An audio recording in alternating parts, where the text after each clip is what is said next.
शांति। तुम यहाँ आए हो सेल्फ रियलाइज करने।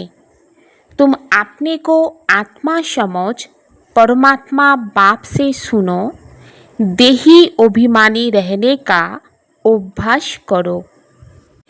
বাবা বলছেন, আমার মিষ্টি বাচ্চারা, তোমরা এখানে এসেছো সেলফ রিয়েলাইজ করার জন্য, অর্থাৎ আত্ম অনুভূতি করার জন্য। তোমরা নিজেদেরকে আত্মা নিশ্চয় করে পরমাত্মা পিতার কাছে জ্ঞান অর্জন করো, অর্থাৎ ধারণ করো, দেহি अभिमानी থাকার प्रैक्टिस करो। कोई बार बच्चों से कोई पूछते हैं कि तुमने आत्मा का साक्षात्कार किया है, तो तुम उन्हें कौन सा उत्तर दो। বাবা বলেন, বাচ্চাদেরকে অনেক সময় অনেকেই জিজ্ঞাসা করে, তোমরা আত্মার সাক্ষাৎকার করেছ? তখন তোমরা তাদেরকে কি উত্তর দেবে? बोलो, हाँ हमने आत्मा का साक्षात्कार किया है। आत्मा ज्योतिर्बिंदु है। आत्मा में ही अच्छे व बुरे संस्कार है। आत्मा की सारी नॉलेज अभी हमें मिली है। जब तक आत्मा का साक्षात्कार नहीं किया था तब तक देहो अभिमान में थे। अभी हमें परमात्मा द्वारा गॉड रियलाइजेशन और सेल्फ रियलाइजेशन हुआ है। বাবা বাচ্চাদেরকে বলছেন, বলো হ্যাঁ আমরা আত্মার সাক্ষাৎকার করেছি। আত্মা হলো জ্যোতির্বিন্দু। আত্মার মধ্যে ভালো বা খারাপ সংস্কার থাকে। আত্মার সম্পূর্ণ জ্ঞান এখন আমরা প্রাপ্ত করেছি। যতক্ষণ আত্মার সাক্ষাৎকার হয়নি ততক্ষণ দেহ অভিমানী ছিলাম। এখন আমাদের পরমাত্মার দ্বারাই গড রিয়েলাইজেশন এবং সেল রিয়েলাইজেশন হয়েছে। বাবা বলেন যে আত্মারূপী বাচ্চারা শরীরের দ্বারাই কথা বলে। এমন কেউ কখনো বলবে না যে আমরা আত্মবলিদান দেব সাধু সন্ন্যাসীদের উপরে। বাচ্চারা জানে আমাদের তো তার সঙ্গে যেতেই হবে, তার সঙ্গে অর্থাৎ বাবার সঙ্গে, এবং যাওয়ার আগে এই শরীর ত্যাগ করতে হবে। তাই বলে এই শরীর ত্যাগ করে আমরা চলে যাব বাবার সঙ্গে। আর পরমাত্মা বাবাও এসেছেন সঙ্গে করে নিয়ে যাওয়ার জন্য। এই কথাটি খুব ভালোভাবে বুঝতে হবে। এই কথাটি যখন খুব ভালো করে বুঝতে পারবে তবেই পুরুষার্থ আরও তীব্র গতি আসবে। বাচ্চারা তো বাবাকে আহ্বান করেছে, এই কথা বলেছে যে আমরা পতিত হয়ে গিয়েছি, আমাদেরকে পবিত্র করো। এই সম্পূর্ণ দুনিয়া হলো পতিত, সে কথা তোমরা জানো। তোমরা কাউকে বিকারগ্রস্ত পতিত বললে তো তারা রেগে যাবে। মানবকে খুব যুক্তি দিয়ে বোঝাতে হবে, মহিমা বর্ণনা করতে হবে একমাত্র বাবার। এখন বাচ্চারা তোমরা জ্ঞান প্রাপ্ত করেছ, খুব বুঝে শুনে কথা বলতে হবে। বাবা বলেন, যদি কোথাও কেউ প্রশ্ন করে, জিজ্ঞাসা করে, তখন তোমরা বলো আমরা এখন নূতন, সিনিয়র দিদি এসে রেসপন্স করবেন। तुम कहते हो शिव बाबा समझाते हैं भगवानुवाच, मनुष्य सब पतित है। पतित तो भगवान हो नहीं सकता। पतित पावन को बुलाते हैं क्योंकि पतित है। देहधारियों को भगवान नहीं कह सकते। বাবা বলছেন, তোমরা বাচ্চারা কি বলো যে শিব বাবা আমাদেরকে বোঝাচ্ছেন ভগবানুবাচ। মানব তো এখন সবাই পতিত, আর পতিতকে কখনোই ভগবান বলা যেতেই পারে না। পতিত পাবনকে ডাকতে থাকে, তো কেন ডাকে? কারণ সবাই পতিত হয়ে গিয়েছে, পাবন হওয়ার জন্য পতিত পাবন পরমাত্মাকেই ডাকতে থাকে। না কোনো পতিতকে আর না কোনো দেহধারীকে ভগবান বলা যেতে পারে। ভগবান হলেন নিরাকার শিব, আর শিবের মন্দির অনেক আছে। হ্যাঁ, প্রথমে যখন একটা কথাকে খুব ভালো করে বুঝে যাবে, তবেই এই ঈশ্বরীয় জ্ঞানে স্থির হয়ে থাকতে পারবে। শিব বাবা সকল আত্মাকে এটাই বলছেন, একমাত্র আমাকে স্মরণ করো। হ্যাঁ, পরমাত্মা শিব বাবার কিন্তু নিজস্ব শরীর নেই। ব্রহ্মা বিষ্ণু শঙ্করের নিজের সূক্ষ্ম শরীর আছে, আর সেটা আমরা দেখতেও পাই। কিন্তু পরমাত্মার শরীর নেই, যাকে আমরা দেখতে পাই না। পরমাত্মাকে বলা হয় পরম পিতা পরমাত্মা। বাবা বলেন, তোমরাও বলবে যে আমরা আত্মা একটা শরীর ছেড়ে অন্য আরেকটা শরীর ধারণ করি। তোমরা নিজস্ব আত্মাকে সাক্ষাৎকার করেছ। ভক্তি মার্গে সাক্ষাৎকার করার জন্য পাকা ভক্তি করতে থাকে, যাকে নৌধা ভক্তি বলা হয়।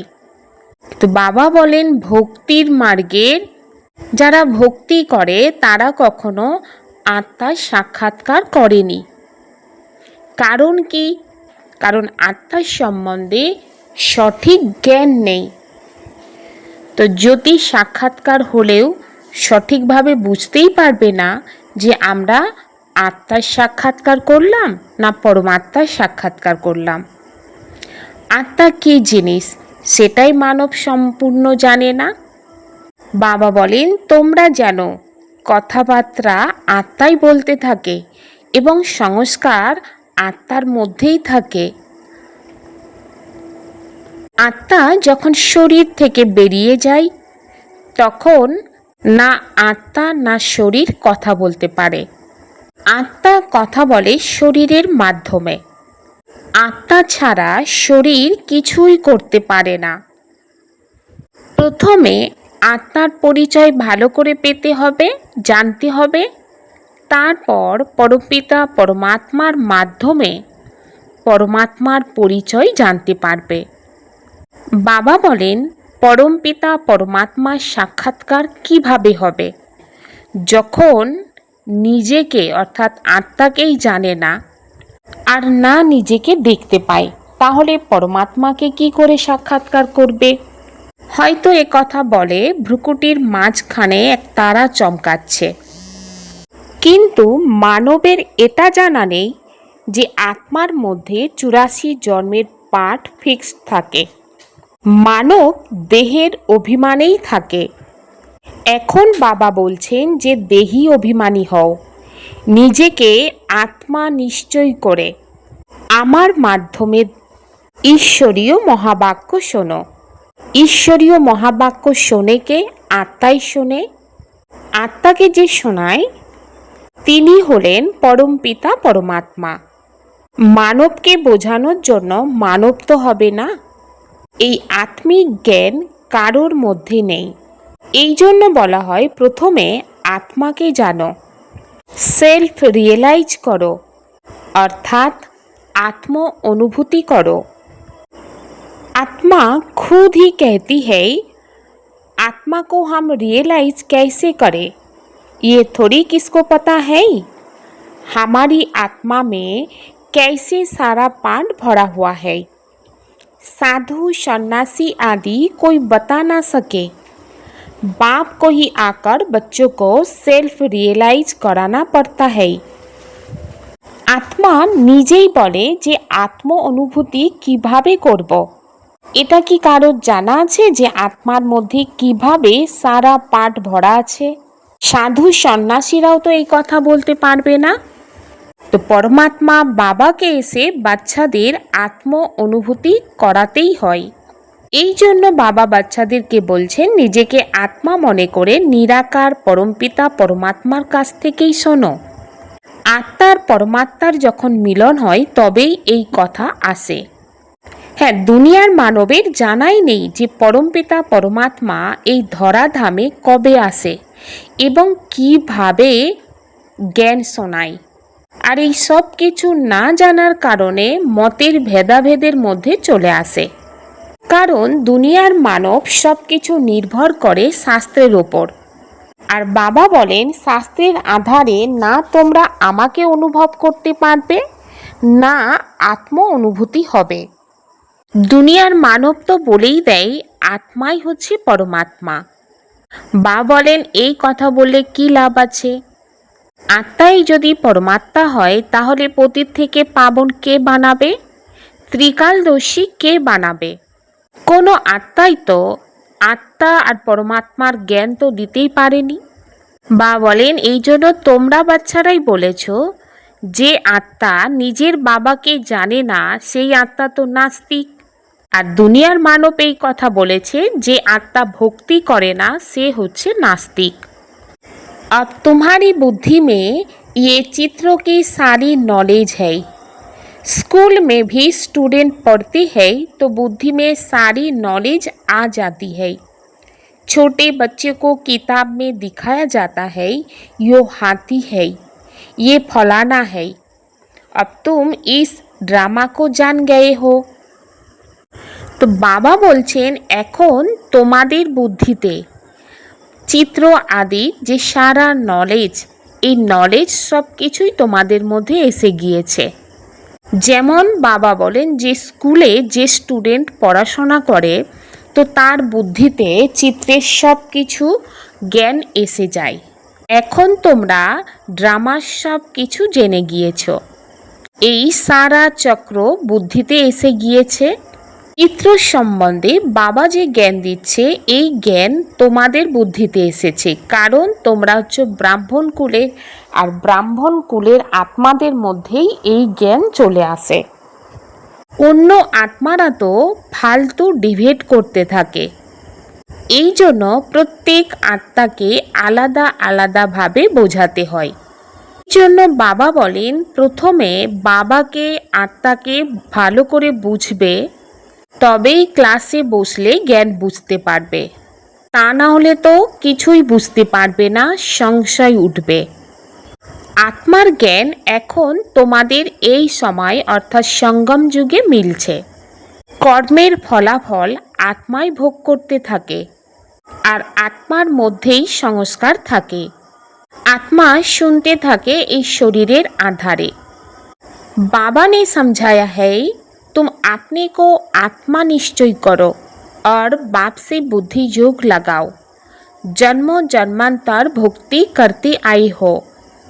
बाबा বাচ্চাদেরকে বোঝান, প্রথমে তোমরা নিজেকে আত্মা নিশ্চয় করো আর বাবার সাথে বুদ্ধি যোগ লাগাও। তোমরা জন্ম জন্মান্তর ভক্তি করে এসেছো। হ্যাঁ, হনুমানের যদি পূজারি হয় তাহলে কিন্তু হনুমানকেই স্মরণ করবে। শ্রীকৃষ্ণের পূজারি হলে শ্রীকৃষ্ণকে স্মরণ করবে। এখন বাবা তোমাদেরকে বোঝাচ্ছে যে তোমরা হচ্ছে আত্মা, আর তোমাদের পিতা হচ্ছে পরমপিতা পরমাত্মা। আর পরমাত্মাকে স্মরণ করলে তবেই তোমাদের জন্ম জন্মান্তরের বিকর্ম বিনাশ হবে, আর বাবার কাছ থেকে বর্ষা মিলবে। বাবা তো স্বর্গের রচয়িতা, তো অবশ্যই আমাদের স্বর্গে হওয়ার দরকার। ভারত এক সময় স্বর্গ ছিল, এখন তো স্বর্গ নেই, না রাজত্ব আছে। নরকে রাবণের রাজত্ব আছে। আমাদের রাজধানী কিভাবে চলেছিল, কিভাবে নিচে নেমে এসেছে, তো মানব কিছুই জানে না। এখন তোমরা বাচ্চারা জানো যে আমরা পুনর্জন্ম নিতে নিতে নিচের দিকে নেমে এসেছি। তো বাবা বলছেন আমাকে স্মরণ করো, তাহলে তোমরা পাবন হয়ে যাবে, স্বর্গের বর্ষাও মিলবে। बाप कहते हैं, मुझे याद करने से तुम्हारे विकर्म विनाश होंगे, विकर्माजित बनेंगे, ये গ্যারান্টি है। বাবা বলছেন আমাকে স্মরণ করো, আমাকে স্মরণ করলেই তোমাদের বিকর্ম বিনাশ হবে, এটা গ্যারান্টি আছে যে তোমরা বিকর্মজিত হয়ে যাবে। এর জন্য বাবা তোমাদেরকে বারবার বোঝাচ্ছে। বাবা বলেন কই তেজ বুদ্ধিওয়ালা হবে, তো হাঙ্গামা মাচিয়ে দেয়, কোনো না কোনো বিঘ্ন দিতে থাকে।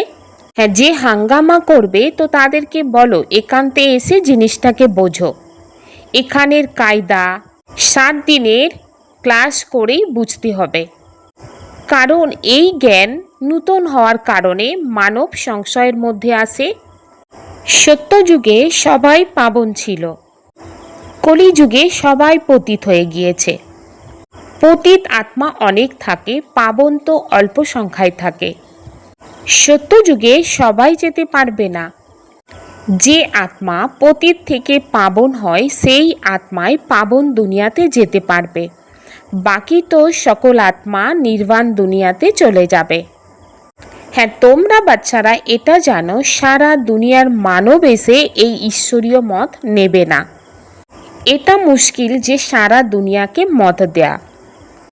এখন সকল আত্মার বিনাশের সময়, আর বিনাশ সবাইয়েরই হবে। বাবা বলেন এই সব জিনিস যুক্তি দিয়ে বোঝাতে হবে, যাতে শান্তিতে বসে শোনে এবং ডিস্টার্বও করবে না। হ্যাঁ, সর্বপ্রথমে বাবারই পরিচয় দিতে হবে। শিব বাবাই হচ্ছেন পতিত পাবন, আর পতিত পাবন বাবাই বলছেন আমাকে একমাত্র স্মরণ করো, তাহলে তোমাদের বিকর্ম বিনাশ হবে। আমি সর্বশক্তিমান, পতিত পাবন, গীতার জ্ঞানদাতা, নিরাকার পরমাত্মা। আমি নিরাকার হওয়ার কারণে জন্ম মৃত্যুর চক্রের মধ্যেই আসি না। আমার জন্ম অলৌকিক দিব্য জন্ম। আমি সাধারণ বৃদ্ধের শরীরে আসি, যাকে ভাগীরথ বলা হয়েছে। ব্রহ্মার মাধ্যমে রচনা করি।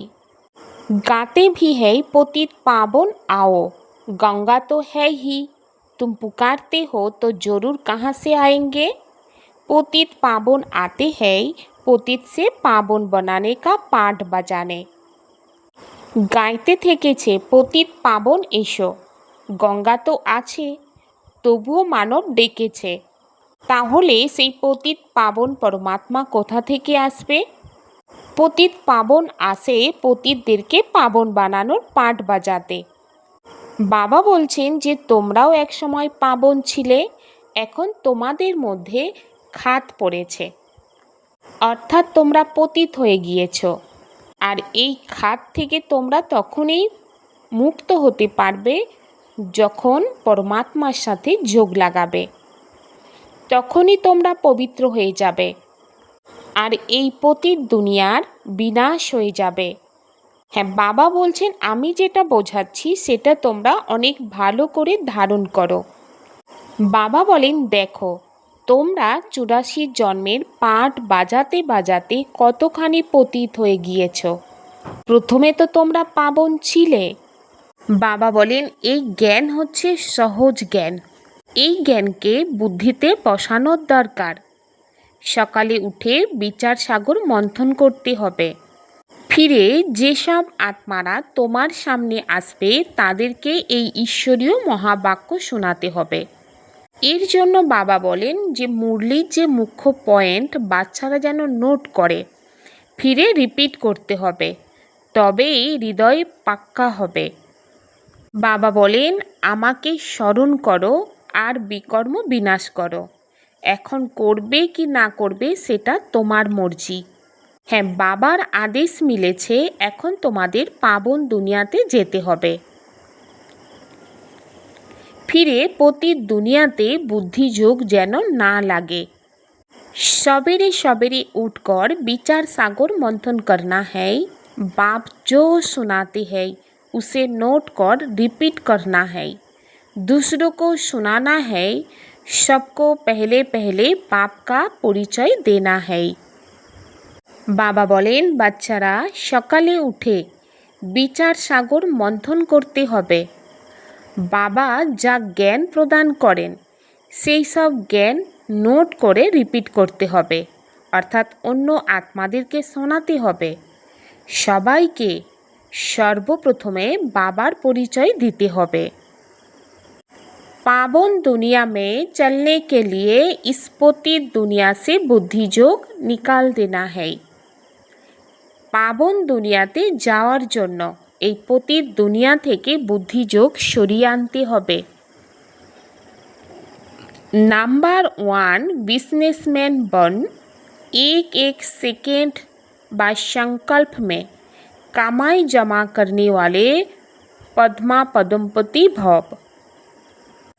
বাবা বলেন বাচ্চাদের যে তোমাদের নাম্বার 1 বিজনেসম্যান হয়ে প্রত্যেক সেকেন্ডে বা সংকল্পে উপার্জন জমা করে পদ্মা পদমপতি হতে হবে।